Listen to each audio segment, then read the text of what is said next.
I'm running the show these days, so she deserves a lot of credit, and just recently promoted, so. Thank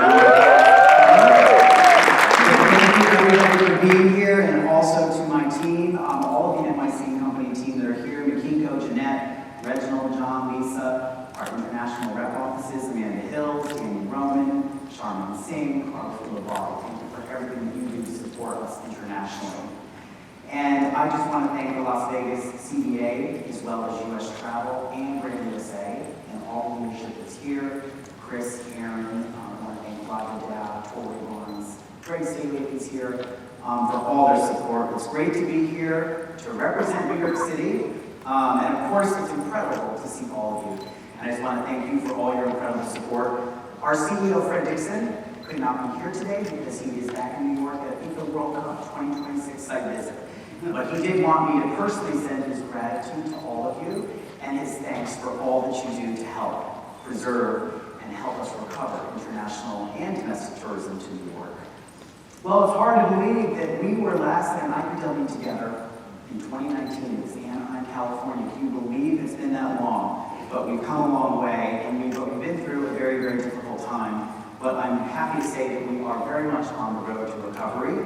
And the news yesterday, we just want to applaud the news that came out of the Biden administration, Department of Commerce, and we are just so excited to work with US Travel to advance this. We applaud this, and we just want to say it's a shot in the arm that the industry absolutely needed. So we're excited to get back to work, to open our international outposts, and to recover international travel, which for New York is critically important.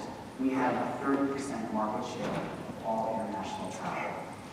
And so let's jump right into the agenda. We only have a short time to get through all of this. But let's start with the basics first. I'm going to actually advance these slides in the interest of time. I'll give you a gold star if you can name all 5 boroughs. We've got Manhattan, the Bronx, Queens, Brooklyn, and Staten Island. And so if you are coming to New York, please make sure that you experience at least 2 of those boroughs. And going right into the numbers here, not a fun picture to show, but 66.6 million was the benchmark year for New York City tourism in 2019. It was the 10th consecutive year of growth for our destination. But this year we expect to recover more than half of that visitation. 36.1 million visitors we're expecting, up from 22.3 million last year. So you can see the trajectory of growth. As I mentioned, international travel will be critical to our recovery. It's a market that represents 20% of our volume, but 50% of our spending. And that's because international travelers stay longer and spend more. Hi, Christy, I see you right there. So good to see familiar faces. And international visitation, again, will be at the forefront of everything we're doing to recover tourism. As we welcome back more visitors, our top priority has been health and safety. And actually, New York is looked at as a total safe bet, because we have been so committed to public health and safety. We were the epicenter of the COVID, but we have been able to become one of the safest places. In fact, Mayor de Blasio this morning announced that 81% of New Yorkers have received at least 1 dose of the vaccine. So that's very, very good news. Our new NYC initiative will require people ages 12 and older to show proof of vaccination for most indoor activities, including indoor dining, museums, attractions, Broadway, performing arts, event venues, and more. And that enforcement began on September 13th. Individuals must have received at least 1 dose of an FDA or WHO-authorized vaccine to partake in these activities.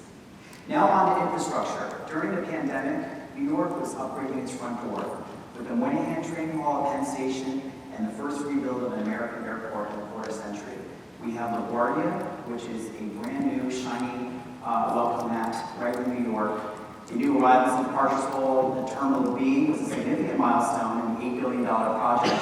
And in mid-22, we will open up Terminal C and D, and we will be seeing a brand new airport in New York. We will also be opening an air train from LaGuardia, providing service into New York in 2025.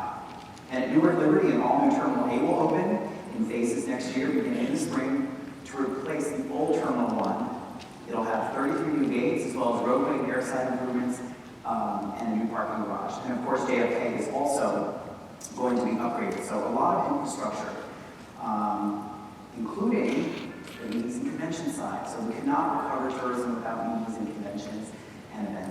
been a lot of work on that front. So this spring, after a very long use of the Javits Center as a field hospital and vaccination site, the center completed its expansion, $1.5 billion worth, and added 1.2 million square feet to the center, and began hosting conferences this summer, including the New York Bound Trade Show. We hosted the Armory Show, and we just hosted the SALT Conference that normally takes place here in Vegas. We hosted it at the Javits Center successfully. And we also debuted a brand new rooftop farm. So yes, you see the orchard? Little mini orchard there on the top of the Javits Center. And the Climate Week will actually be held there. Jeanette is going to be working on our Climate Week activity later this week at the Nest at Javits Center.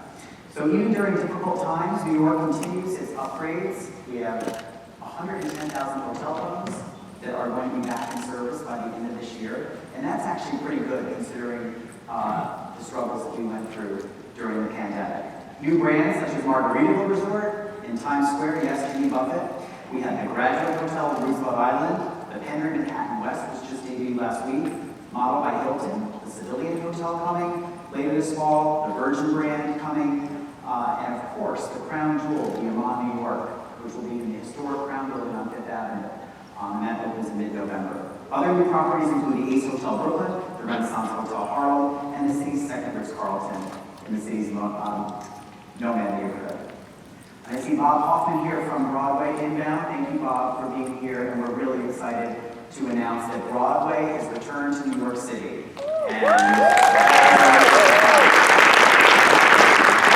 This, I'd like to say, is the true catalyst that will bring visitors back to New York City. Without Broadway, we don't have New York City. So we're excited that all these shows are coming back online. With shows like Hadestown, Waitress, Chicago, Hamilton, Lion King, Wicked, and Six the Musical coming up, as well as tonight's debut of Come From Away, which we're very excited about. And plays like Passover and Rock Blues.